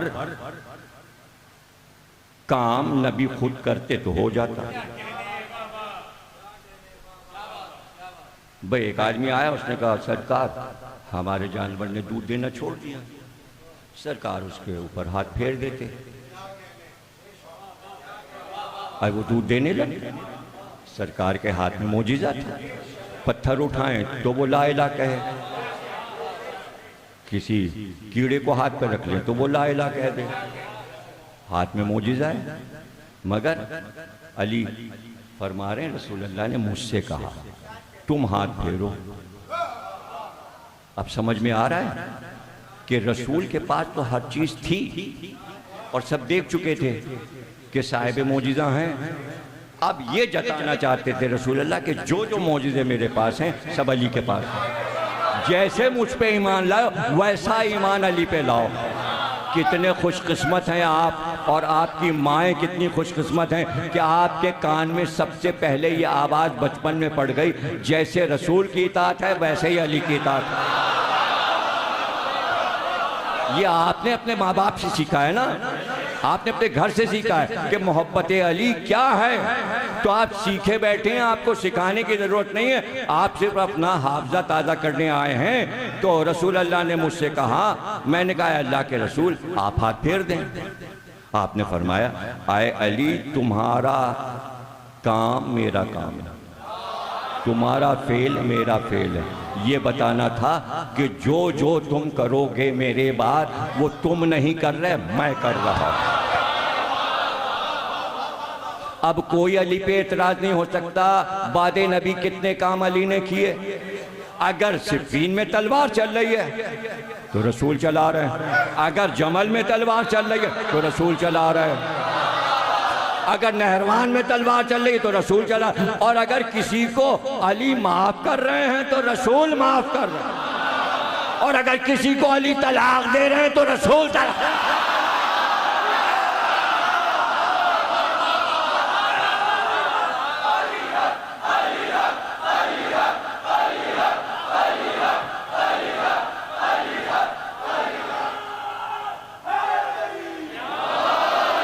मैंने रसूल के कहने पर हाथ फेरा तो उसके थन से वाफिर मकदार में दूध आने लगा। इस मौके पर मैंने रसूल खुदा को उस दूध में से एक घूंट पिलाया। उसके बाद एक बूढ़ी औरत प्यास की शिकायत करने लगी तो मैंने उसे भी पिलाया। तो रसूल खुदा ने फरमाया मैंने अल्लाह से दरख्वास्त की थी कि वो तुम्हारे हाथों इस अम्र को मेरे लिए मुबारक करार दे, तो उसने ऐसा ही किया। अब एक बात साबित है भैया, और वो मान लीजिए आप, इसलिए कि इसी पर हम गुफ्तगू करके तकरीर को तमाम करते हैं। और वो ये कि रसूल अल्लाह ने अली की जितनी फजीलतें सुनाई और जो जो कहा पहले अल्लाह से इज़्न ले। क्या आपको बात पसंद नहीं आई? अरे भाई पसंद कीजिए। इज़्न इसलिए ले लिया कि गदीर खुम में एक कमबख्त ने, उसका नाम था हारिस बिन नोमान फ़हरी, उसने कहा अगर तुमने अपनी तरफ से ये ऐलान किया है मन कुन तो मौला, तो रसूलुल्लाह ने कहा ना, मैंने खुद मौला नहीं बनाया, अल्लाह ने मुझसे कहा कि आज अली को मौला बना दो। उसने कहा अगर अल्लाह ने किया है, भाई ये सबक है सबके लिए, हर मजहब हर मकतबा फिक्र के लिए, इसको याद रखिए और भूले नहीं। अपनी डायरियों में लिख लीजिए आज जाके जुमला कि अली की किसी फजीलत से इनकार, अली का कुछ नहीं बिगड़ेगा, अल्लाह की तौहीद का इनकार है।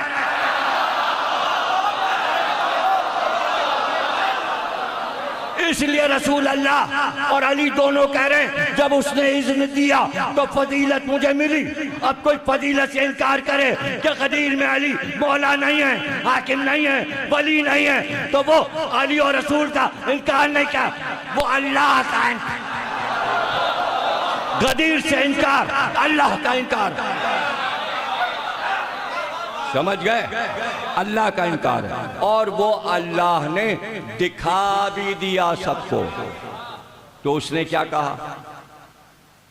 उसने कहा अगर अल्लाह ने हुक्म दिया है कि हम पर तुम अली को अल्लाह के हुक्म से हाकिम बनाकर और हमारे सर पे सवार करके जा रहे हो, तो आए मोहम्मद अपने अल्लाह से कहो कि एक पत्थर आसमान से मेरे सर पे फेंके। भाई वो तो मर गया होगा, अभी बताता हूं उसका क्या हुआ, लेकिन ये तय है जो अली की फजीलत का इनकार कर रहा है, तो अब अगर किसी फजीलत का, मैं तो कहता हूं अली के बेटे अब्बास की किसी फजीलत का अगर अंजाम यही होना है कि अपने मुंह से कहोगे अल्लाह हम पे अजाब ला, अरे क्यों पाकिस्तान पे अजाब लाना चाहता। ये हैदर भाई बैठे हैं, इनके छोटे बेटे ने बचपन से मजलिस सुनी, इस वक्त इंचार्ज है जियो टीवी पर, और उसने मेरे साथ एंकर बनकर, मैंने कहा तुम बैठो, मैं किसी के साथ नहीं बैठूंगा, बोल टीवी में 9 को प्रोग्राम आएगा बगैर एडिटिंग के, बोल पूरा प्रोग्राम 9 मुहर्रम को देने जा रहा है, मेरा प्रोग्राम चलेगा। देखिए अजादारी पर एक एक चीज मैंने बयान की। उन्होंने पूछा जुलझना क्यों, अलम क्यों, ताबूत क्यों? मैं कहीं मसले का शिकार नहीं हो जाता। क्यों? किसके लिए? किसके लिए मसले? काहे के लिए? सच बोलना है। इसलिए मैं जो कुछ पढ़ रहा हूं मेरे भाइयों, फेसबुक पे ये बहस की जगह नहीं है। हमने सर्च किया था, फुला चीज नहीं मिली। अहमक, गूगल जो चीज डाल रहा है वो किताब से डाल रहा है, उसके ऊपर वही नहीं आ रही गूगल और फेसबुक पे, वो किताब से चीज डालता है। वहां तुम्हें ये रवायतें नहीं मिलेंगी, ये खिसाल तुम्हें वहां मिल जाएगी। हाँ, तुम लोड करोगे तब ये किताब आएगी, तो हजरत अब्बास के मौजज़ात वहां तलाश करोगे। अब सबको यही हैरत है हजरत अब्बास मुर्दा कैसे जिला देते हैं, तो आ जाना। अगर बहुत शौक है जानने का, 8 मुहर्रम को, सिर्फ ये नहीं पढ़ूंगा, आज ऐलान कर रहा हूँ, 8 मुहर्रम को हजरत अब्बास का ताबूत निकलेगा। यहाँ से शुरू करूंगा कि अल्लाह ये कहता है कि ये सूरह अलम भेज रहा हूँ हबीब, अगर मुर्दा पे पढ़कर फूंक दी जाए तो वो जिंदा हो जाएगा। रसूल अल्लाह ने फरमाया मुर्दे पर, हजरत अली ने फरमाया मुर्दे पर सूरह अलम पढ़कर फूंक दो, वो जिंदा हो जाएगा। अल्लाह ने कहा, रसूल ने कहा, अली ने कहा। पूरी उम्मत मुस्लिमा को कसम है, आज तक किसी ने अमल करके देखा कि किसी मुर्दे पे सूरह अलम पढ़ दे वो जिंदा? यकीन हो तो पढ़े, सूरह अलम पे यकीन हो तो पढ़े। बल्कि अली ने यह फरमाया सिर्फ बिस्मिल्लाहिर्रहमानिर्रहीम कहो। जमल में हाथ कट गया, जवान था 20 साल का, लड़ते लड़ते दुश्मन ने हाथ काट दिया, हाथ उठा के अली के पास लाया, कमौला ये हाथ, आपने हाथ लिया, जोड़ा, जुम्बिश हुई, लब को हाथ जुड़ गया। अब खड़ वहां पे रुक गया, हट्टी था ना, जिद्दी। बोला क्या पढ़ लिया आपने? कहा ये मत पूछ, यकीन खत्म हो जाएगा। जा तेरा हाथ जुड़ गया, तुझे से क्या मतलब, क्या पढ़ दिया? कहा नहीं आप बताइए इतनी जल्दी मेरा हाथ कैसे जुड़ गया? कहा मैंने कहा था बिस्मिल्लाहिर्रहमानिर्रहीम। उसने कहा बस हाथ कटा और गिर गया। फिर ऐसा ही रहा। जाओ जमल के वाक़े में पढ़ लो, बिस्मिल्लाह के फजाइल में ये वाक़या पढ़ लो। तो मैं यहाँ से शुरू करूँगा, किस किस नबी ने मुर्दे जिलाए। फिर कुरान में हज़रत ईसा के बारे में अल्लाह कहता है हमने इज़्न दिया था ईसा को कि वो मुर्दे जिला दें। अब इसी पे बात होगी 8 मुहर्रम को कि किस किस ने मुर्दे जिलाए, और उसके बाद बताएंगे अली ने कितने मुर्दे जिलाए, फिर बताएंगे हुसैन ने कितने मुर्दे जिलाए, फिर बताएंगे इमाम हसन ने कितने मुर्दे जिलाए, फिर बताएंगे ज़ैनुल आबिदीन ने कितने मुर्दे जिलाए। फिर एक एक इमाम, 5वें इमाम, 6वें इमाम, 7वें इमाम, 8वें इमाम, 9वें इमाम, 10वें इमाम और इमाम मेहदी एक एक कब्र पे आएंगे। उठो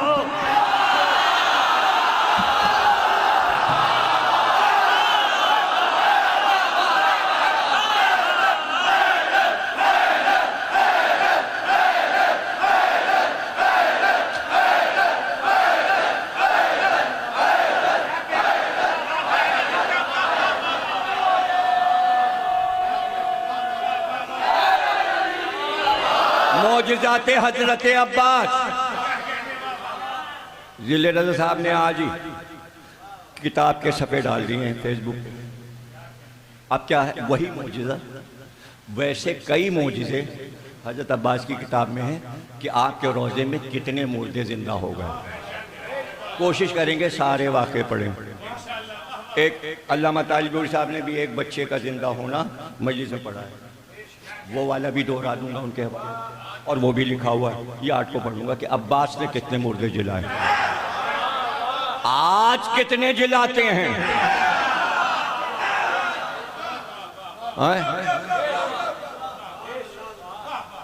अरे भाई तुम्हें फरमान याद है ये अपने आरिफ साहब और कायम साहब की गली में वो कुक्को के वालिद का क्या नाम था? कुक्को अब्बास था, उनके वालिद का क्या नाम था? अमरोहे के थे, मशहूर भाई कहलाते थे। अरे भाई कायम तुम्हें याद है? अरे कोई उस गली का है? अरे कौन? जाफरी, लड्डन जाफरी, मुझे को याद आया। लड्डन जाफरी अमरोहे के थे, उन्होंने मुझे खुद सुनाया। मैं अपनी अम्मा के साथ करबला गया था, उनकी औलाद से जाके पूछ लीजिएगा, गली बता दी। उनके बेटों के नाम भी मुझे याद है। 1-2 बेटे शायद दुबई में, सब यहाँ है। वो डेकोरेशन की दुकान जिसकी है उसका क्या नाम है? शमीम। शमीम तो है ना यहाँ, लड्डन जाफरी का बेटा। उससे पूछिएगा, वो बता देगा। कहने लगे अम्मा मुझे लेके करबला गई, मुझे पतंग उड़ाने की आदत है। मैं करबला में जहाँ ठहरा था छत पे चढ़ गया, पतंग उड़ाने लगे। करबला में भी उन्होंने पतंग उड़ाई। कहने लगे छत से गिरा और मर गया, मर गया, इंतकाल। अम्मा जो आई, पता चला तुम्हारा बेटा छत से गिर के मर गया। अम्मा मुझे उठा के हजरत अब्बास के रोज़े में ले गई और उठा के मेरी लाश में फेंक दी। का इकलौता बेटा मेरा, और मैं बेटे को लेके आई कि अब यहाँ से क्या मैं इसको मैयत लेके जाऊँगा, मुझे जिंदा बेटा चाहिए। लड्डन जाफरी कहने लगे मैं जिंदा हो गया। जब मैं जिंदा हो गया तो अम्मा ने मन्नत मानी कि जब ये जवान हो जाएगा तो मैं इसको लेके आऊँगा, लेकिन तो रूह कब्ज हो जाए। ये वाक़या उन्होंने मुझे खुद सुनाया। अब ये तो किसी किताब में नहीं लिखा लड्डन जाफरी का कुछ।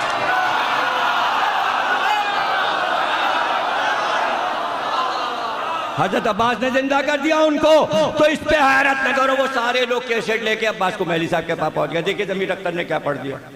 कुमैली साहब ने कहा इसमें क्या ऐसा है? हाय हाय, वो जो नुक्ता है वो कोई बयान नहीं कर रहा। चूंकि जो कमा का मातम करते थे वो मर गए और वो जिंदा हो गए। परेशानी ये कमा वाले रजिस्ट्रेशन ले आए अल्लाह के यहाँ से। ये तो होगा, ये तो होगा। ये वादा है अल्लाह का।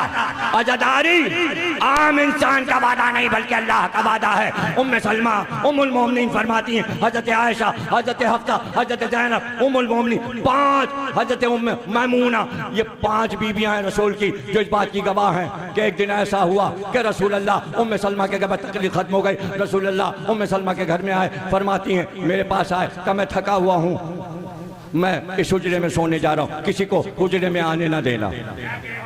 रसूल अल्लाह हुजरे में चले गए। थोड़ी देर के बाद मैं अपने काम से फुर्सत पा चुकी तो मैंने देखा कि आराम से लेटे हैं, आराम कर रहे हैं। मैं खुश हो गई कि रसूल अल्लाह को आराम मिला। कुछ देर ना गुजरी थी कि 4-5 साल का नवासा हुसैन खेलता हुआ मेरे घर में दरवाजे को खोल के दाखिल हुआ और आते ही कहने लगा नाना है यहाँ, और हुजरे की तरफ बढ़ा। इस हुजरे में मेरे नाना है। मैंने कहा हुसैन जाना नहीं, वहाँ नाना आराम कर रहे हैं, वहाँ नहीं जाना, वो कह गए यहाँ किसी को आने ना देना। बस ये आवाज़ नानी और नवासे में जो हुई, देखिए रसूल ने नानी सिर्फ एक को कहा है और वो उम्मे सलमा है, बस इसलिए कि वो करबला के वक्त तक मौजूद थी। आशूर के दिन उनका इंतकाल हुआ सन 61 हिजरी में 10 मुहर्रम को। वो 100 साल से ज़्यादा जी। आवाज़ जो बुलंद हुई, रसूल ने कहा उम्मे सलमा क्या हुसैन आया है? मैंने कहा हाँ हाँ रसूल अल्लाह हुसैन है। को उसको नहीं रोको।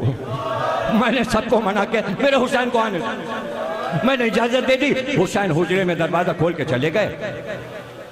कुछ देर के बाद फिर मैं गई, मैंने हल्का सा दरवाज़ा खोल के देखा तो मैंने ये मंजर देखा कि रसूल अल्लाह लेटे हुए थे, हुसैन रसूल अल्लाह के सीने पे बैठे हुए थे, नाना और नवासे में प्यार की बातें हो रही थी, मुस्कुरा रहे थे रसूल अल्लाह भी और हुसैन भी खुश थे। और खुश हो के मैंने कहा तबीयत बहाल हो गई रसूल अल्लाह की हुसैन को देखकर। मैं इत्मीनान से फिर अपने घर के कामों में लग गई। कुछ देर न गुजरी थी कि मेरे कानों में रोने की आवाज़ आनी हो गई। भाई तकरीर खत्म हो गई मेरे कानों में।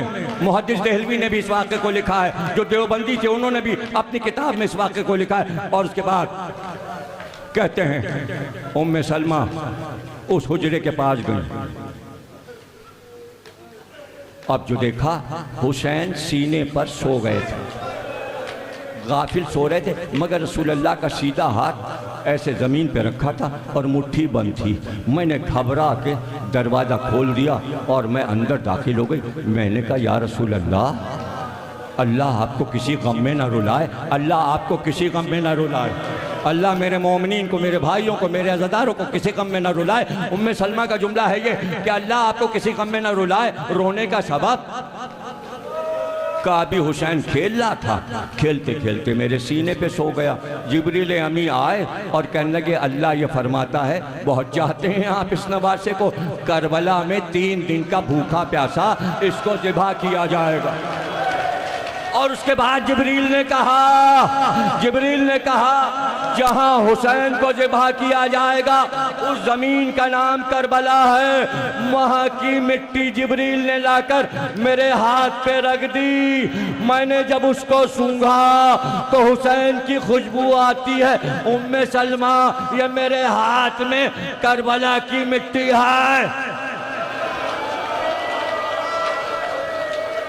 जियो सलामत रहो हुसैन के रोने वालों, बस हुसैन के गम में रो और कोई गम तुम्हें ना मिले। एक बार रसूल अल्लाह ने उम्मे सलमा को करीब बुलाया, कहा आओ मेरे पास आओ। उम्मे सलमा मेरे बाद सबसे आखिर में तुम वफात पाओगी, सारी बीवियां इंतकाल कर जाएंगी लेकिन तुम सबसे आखिर में, और वाक़ई करबला तुम्हारे दौर में होगा, तुम्हारे सामने होगा। इसलिए ये खाक मैं अमानत तुमको देता हूँ। लाओ हाथ लाओ। उम्मे सलमा ने करबला की खाक अपने हाथ पे ले ली कांपते हुए हाथों से, और रसूल अल्लाह ने कहा इसको हिफाजत से रखना। बस उम्मे सलमा याद रखना हुसैन इराक जाएगा, जब वो चला जाए तो इस मिट्टी को देखती रहना। ये मिट्टी उस दिन खून हो जाएगी, मिट्टी नहीं रहेगी, ये खून हो जाएगी। बस समझ जाना मेरा हुसैन मार डाला गया। उम्मे सलमा कहती हैं एक शीशे में मैंने वो मिट्टी रखी, और अपने हुजरे में एक ताक में मैंने वो शीशा रख दिया, उसके ऊपर मैंने काला पर्दा डाल दिया। यहाँ तक के रसूल की 11 हिजरी में वफ़ात हुई, उसी हिजरी में जनाब फ़ातिमा की वफ़ात हो गई। फिर उसके बाद हज़रत अली की वफ़ात हो गई 40 हिजरी में। 50 हिजरी में इमाम हसन की शहादत हो गई। यहाँ तक के 50 हिजरी के बाद 60 हिजरी आ गई। 28 रजब 60 हिजरी को मुझे पता चला हुसैन पूरे घर को लेकर इराक़ जा रहे हैं। मैं अपने आशा के सहारे वहाँ पहुँची और मैंने पहुँच कर कहा, हुसैन इराक़ ना जाओ मेरे लाल, मैंने तुम्हारे नाना से सुना है कि वहाँ तुम्हारा पूरा ख़ानदान कत्ल कर दिया जाएगा। बेटा इराक़ ना जाओ, मैंने सुना है वहाँ सैदानियों की चादर छिनेगी, बेटा वहाँ ना जाना। हुसैन ने कहा, नानी आपको तो नाना एक मिट्टी दे गए हैं, आपको तो सब बता गए हैं, ये तो वादा है, ये वादा है, नानी जाना है।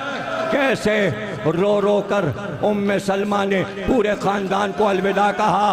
पर चलते वक्त हुसैन ने इतना कहा, नानी ज़रा सुगरा का ख्याल रखिएगा, कभी सुगरा को तन्हा ना छोड़िएगा, अकेले घर में बहुत घबराएगी। फिर आवाज़ दी मादर अब्बास को, अय मादर गिरामी उम्मुल बनीन, ज़रा सुगरा का ख्याल रखिएगा, ये अकेली ना रहे। अरे असगर से खेलती थी, इसका भाई अकबर कासिम सबको देख देख के जीती थी, आप इसके साथ रहिएगा। हो गई तकरीर। उम्मे सलमा कहती हैं, हुसैन रजब की आखिरी तारीख में सितारे, रजब, शाबान, रमज़ान, ईद, बकरीद, खाली बकरीद, यहाँ तक के मुहर्रम आ गया। मुहर्रम का चांद हुआ तो मेरा दिल उलटने लगा। मुहर्रम का चांद देखकर मुझे खुशी नहीं हुई, मुझ पे गमतारी हो गया। बस फिर जब मैं परेशान हुई तो पहली मुहर्रम से मैं ज़ोहर की नमाज़ पढ़कर, ज़ोहरैन की नमाज़ पढ़कर, इसलिए कि रसूल अल्लाह ने फरमाया था कि असर का वक्त आएगा तो वही वक्त हुसैन की शहादत का होगा। मैं ज़ोहर और असर पढ़कर 2 बार ताक के पास जाती और जाकर पर्दा हटाती और उस खाके शिफा को देखती, करबला की मिट्टी को देखती। यहाँ तक कि जब 7 तारीख आई तो अब मैंने जो पानी पिया तो मेरे गले में पानी अटक गया। मैंने कहा, परवरदिगार ऐसा तो कभी नहीं हुआ कि पानी गले से ना उतरे। मैं और परेशान हुई। 8 तारीख गुजरी, अब जो 10 की रात आई तो आधी रात को मेरे दीवार के पीछे से कभी इधर से रोने की आवाज़ है, कभी इधर से रोने की आवाज़, कभी उधर। मैं कभी इस दीवार की तरफ जाती, कभी मैं, अल्लाह ये क्या है, ये मदीना इतना वीरान क्यों लग रहा है, ये किसके रोने की आवाज़ है, किससे पूछूं। यहाँ तक के 10 मुहर्रम नमूदार हुई। एक बार मैं मुसल्ले पर बैठे बैठे ज़ोहर पढ़कर सो गई। जाने कब तक मेरी आँख लगी, मैंने ख्वाब में देखा कि रसूल अल्लाह आए, सर पे मिट्टी पड़ी, जुल्फ़ें उलझी हुई, हाथ में एक शीशा था, उसमें लहू उछल रहा था। मैंने कहा, या रसूल अल्लाह आपको कभी ऐसा नहीं देखा, क्या आपके बालों पे खाक हो, ये हाथ में लहू कैसा है। अरे उम्मे सलमा तुम सो रही हो, मेरे बच्चे मारे गए, मेरे बच्चों को मार डाला। मैं घबरा के उठी, पर्दा हटाया, मैंने देखा अब वहाँ मिट्टी नहीं थी, खाके शिफा की जगह लहू था। जोश मारा।